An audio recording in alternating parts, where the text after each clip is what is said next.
Good morning, clients and friends. This is Craig Llewellyn from U.S. Investors International. It's my pleasure to present an economic and market update. Here it's December 1st. It's early in the morning. It's been kind of a ride here the last couple of weeks in the markets.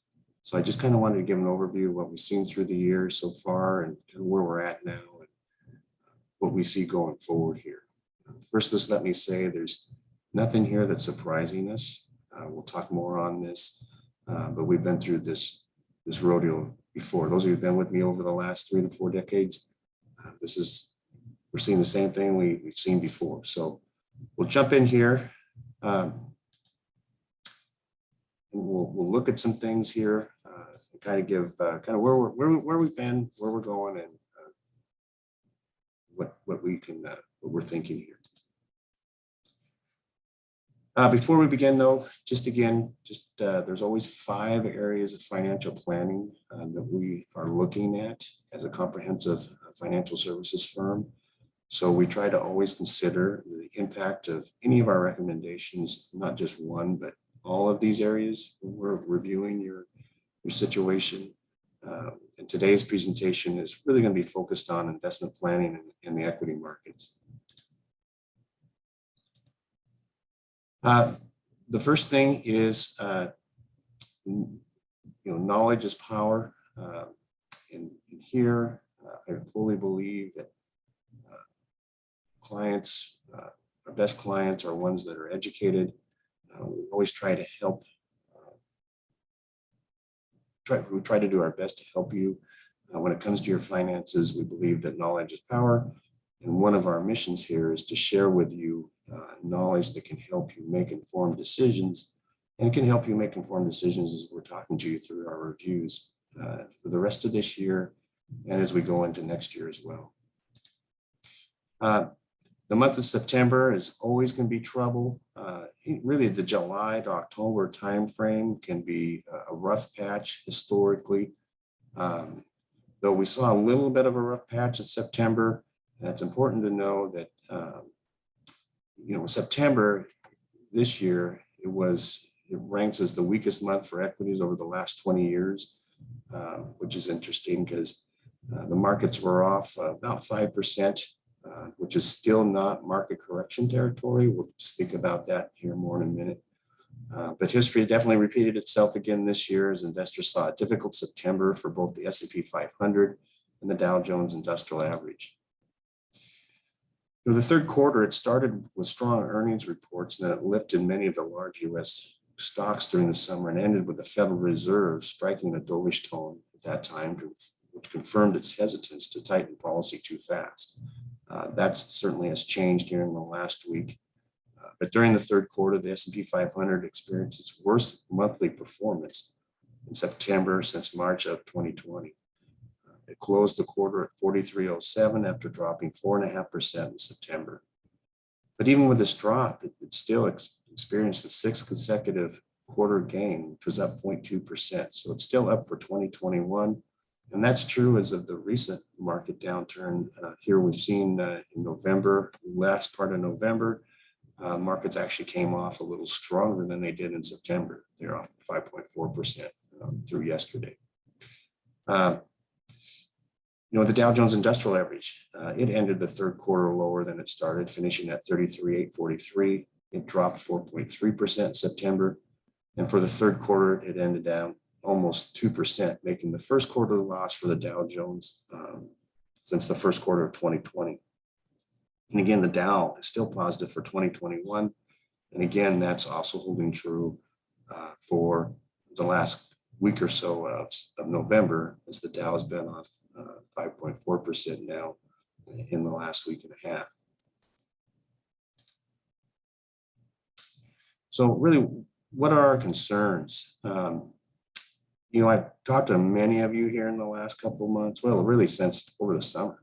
And I think yesterday was very telling when the Federal Reserve Chairman came out and gave us his opinion on inflation.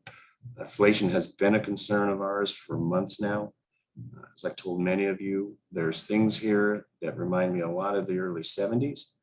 There's also a lot of stuff going on that reminds me of 1999. So that really is all the speculation that's in the market. Margin debt, where you can borrow against your stock and bond portfolios. It's again at reaching highs. This is what you see when we have a lot of speculation in the market. This tends to not be a healthy market. It tends to be a market that can get rattled easily, as we've seen here in the last week. So we'll talk more on this here in a minute. But rising inflation, it's an issue when the Feds are ignoring it. Yesterday, Chairman Powell came out and said that they have made a mistake on ignoring this. And we'll talk more what they're doing here. But definitely in the interest rate changes, this is going to be really interesting. He just got reappointed to the Fed. And so as we move into and through 2022, it's going to be really interesting to see what he does with interest rates. Right now, the market's factored in a quarter point move to the upside by June. It's going to be interesting because it's midterm elections, so the Feds always get heat from politicians to keep rates in a position to help the economy. So I think he's got some rough waters here to challenge as we go into the first part of the year. That's inflation, the direction of interest rates, monetary policy, which also includes tax law proposals, both the tampering that they're doing, the bond buying they've been doing, they're reducing that now. They're going to speed that up, according to Chairman yesterday morning. And then the tax law changes. How does that play in? Tax increases can be like a rate increase that can slow the economy. So we have to be watching all that. And of course, what we just learned here in the last few days, COVID remains to be a concern as the variants come out. It just reminds the markets where we came from and what could happen if it becomes an issue. Federal Reserve, again, this is really important. Even all the rhetoric and the volatility in the markets, at the end of the day, the Federal Reserve rate still is at 0 to 0.25. The Feds have been keeping this down. They're trying to see employment inflation numbers appropriate. I believe we're there. I think yesterday's news, he's pretty much said that. Tempering did commence in November. He also announced yesterday he's going to speed that up. Again, tempering, just we're not going to keep buying our bonds, which is, remember, bond prices and bond yields, they go in opposite directions of each other.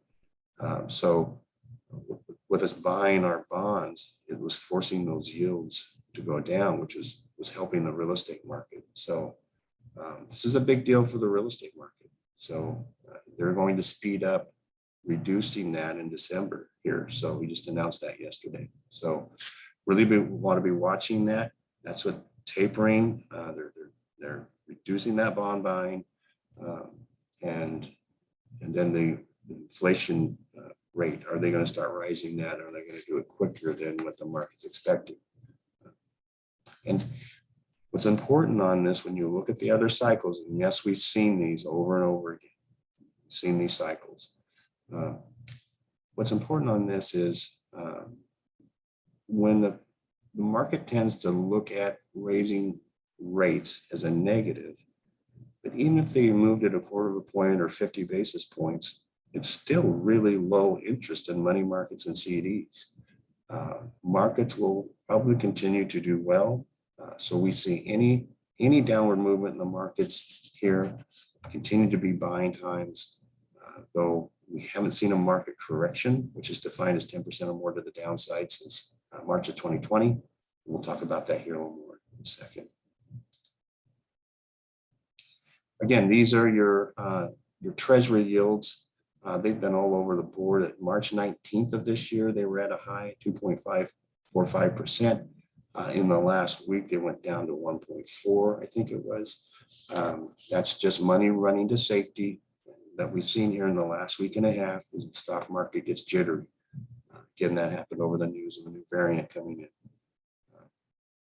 So we expect this to go higher as we move into next year. I think if they start raising rates and the economy continues to improve, the market continues to do well, you'll see this Treasury yield continue to increase.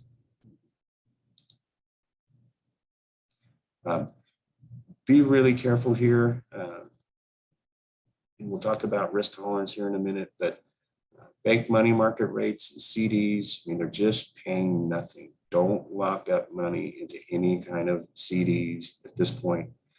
Don't lock up money into anything. With interest rates ultra low and the real possibility of them going up, you want to stay very liquid and very flexible.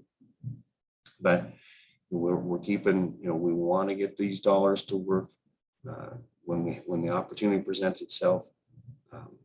Prior to the last week, markets have been very high. The values are better now than they were a week ago, but there's still a lot of things that are very high. The other thing we're going to be focusing on, I told a lot of you already as we move into next year, so I want to focus on our emergency cash reserves. When markets or economies are good, that's when we have to get our house in order. That's when we have to get prepared for the next downtime. And so we want to be building on emergency cash reserves. We still want to be investing, but we want to be building cash as a component, as part of the asset classes. It's a component, and we want to be building on those. So when the next time, whenever that is, a year, 2 years, 3 years, whenever the next recession comes, we want to have those reserves there to be sure that, because it's just Murphy's Law, the minute you need money is when the markets are down. So we want to have those reserves there for you to use money. When markets are strong, we can always replenish those.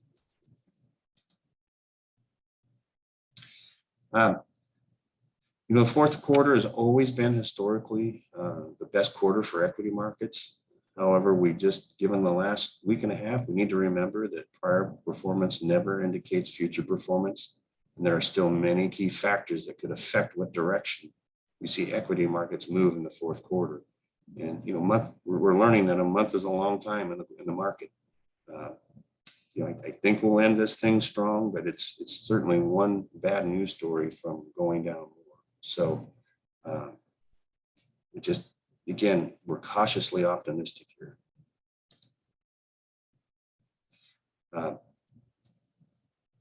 I can't say this enough. We need to be very careful here how we enter markets. We need to be paying attention to your risk levels, which we'll talk about here in a second. The other thing I like is this chart on an emotional investing cycle. Again, we have seen this so many times over the last few decades. We're probably in here, elation to nervousness, somewhere in here, I feel. We haven't seen fear. Frankly, we haven't seen fear in a long time. We haven't really seen fear in probably 13 years. March of 2020, you began to see it, but it subsided as the market had one of the strongest comebacks historically. It was the fastest comeback of a market historically in history. So you just never got that really hard fear that we see, like we saw back in 08 and 09 and 2000, 2001, 1990, 1991, and so forth.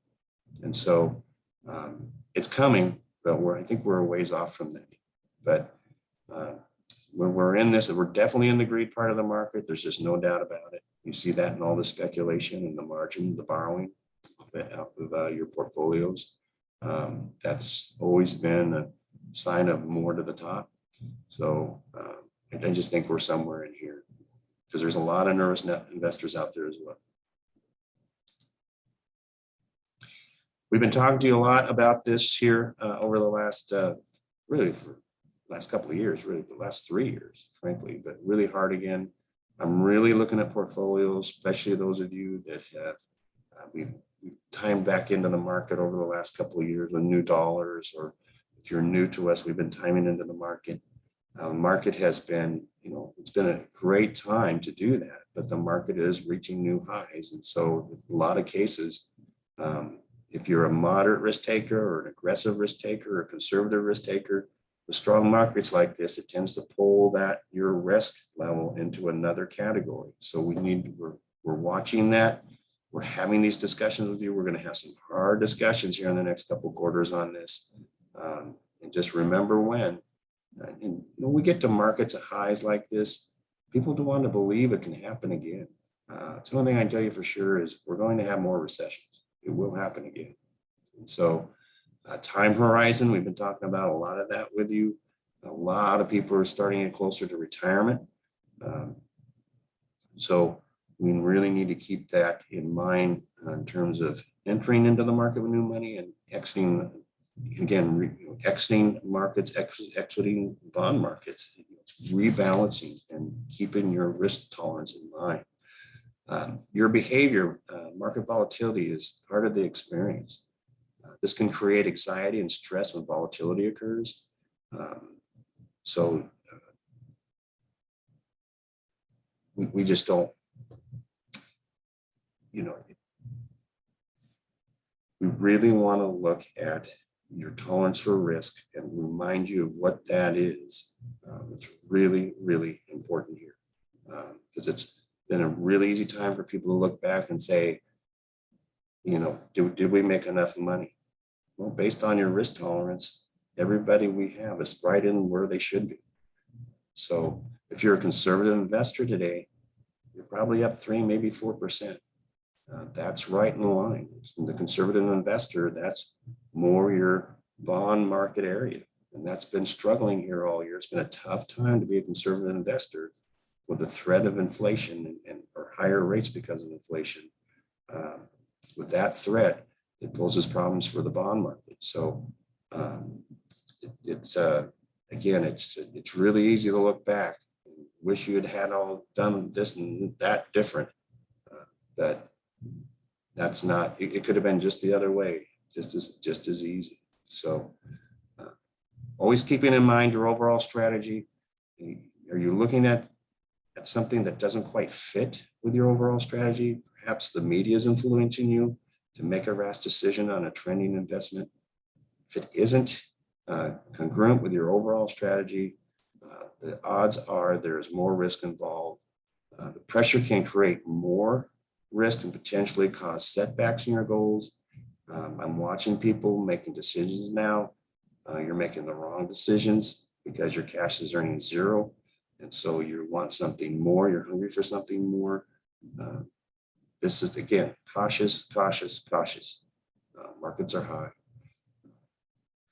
New opportunities may arise, but not all will be the right opportunity for your overall strategy.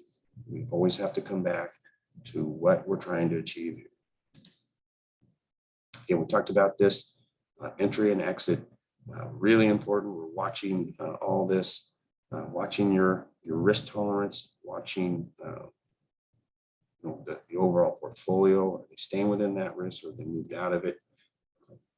If we want to increase that risk, why are we increasing it? Understanding the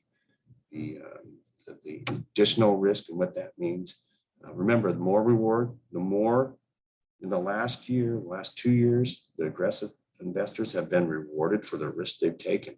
But they've taken risk that they don't even understand. So really, the key takeaways of today is really caution. I just can't say that enough. Interest rates are at 0, but very well could be rising sooner than expected. This will cause markets some concern. Inflation certainly continues to be a concern, as the Federal Reserve has now admitted they've made a mistake on inflation. The Fed has started their tapering. They did start in November. They're going to speed it up in December. That is the right move. They've got to start absorbing all this liquidity. And remember, this has been 13 years of liquidity. We've never seen this before. So a lot of money out there, a lot of money chasing too few goods. That's why you're seeing these prices going up. Having a predetermined entry and exit strategy, again, we really want to be looking at this next year. Remember when possibly taking profits. Definitely want to be increasing emergency cash reserves. Make sure you're getting out of some of your debt, credit cards. You can pay off vehicles, and frankly, in some cases, we're having people pay off their homes. Looking at tax returns, are you getting any bang for your buck on the return with the interest you're paying? As your principal down low enough to where your principal, you're not really paying any more interest. Using the strength in these markets to pay off real estate, to pay off your homes. We've been doing that a lot in the last couple of years. And I suspect we'll continue to do that as we move into next year. I'm really looking at that hard. So lifting emergency cash reserves, getting out of debt. We still want to be doing our investing, but we just want to prepare for the worst and hope for the best. And we are here to help you. And how we're going to continue to do that is we're going to continue to come at you with regular communication. People have been asked how come it's been so long since I've done one of these Zooms in between. You know, I want to come at you when I have something, when I think something is pertinent to the time. You know, coming out of the summer and the markets were strong. In September, they came down a bit, but then they bounced right back. We've been doing the workshops, the face-to-face workshops, as well as these videos. We're going to continue that more into next year. So if I have a workshop, I may spread that out with the video. But again, I'm going to do it when I think there's something pertinent to give you, not just to be here to tell you the same old thing week over week. I want to respect your time as well. But right now, I think it's really pertinent to look here at what's gone on this year. Really, the returns were made in the first part of the year. The summer was very volatile. And then we had September, that was the first downturn, but it was just a downturn. We haven't seen a market correction, which is defined as 10% or more to the downside since March of 2020. We've had one every year since 1950. This could be one of those years we've seen this too, where at the end of December, we get that correction and it wipes away the returns for the year. We've seen that before too. So again, this is caution, caution, caution. So we're going to keep talking to you through workshops, through these videos, our monthly newsletters. Again, my economic report, any changes in taxes, we will report that immediately to you. Any crisis that comes along, we want to be on top of that with you. So that's what we're going to do as we move into next year. We're going to have some hard conversations on a lot of things. This market is, you know, economies are cycling, and this one definitely is. As always, being a client of ours, you can add names to our mailing list for people to receive these workshops and to receive these videos. So you get the workshop invites and you get these videos. If you do that, we put you in, you get a ticket for our client advocacy. First of all, you get invited to our client advocacy event. We did it at the Chart House this year. We had a great time. We had some music, great food. And then we give one prize at the end. For every name you give us, you get a ticket. For every person you bring to a workshop, you get 2 tickets. That goes into a drawing, and we do that drawing for the year at that client advocacy event.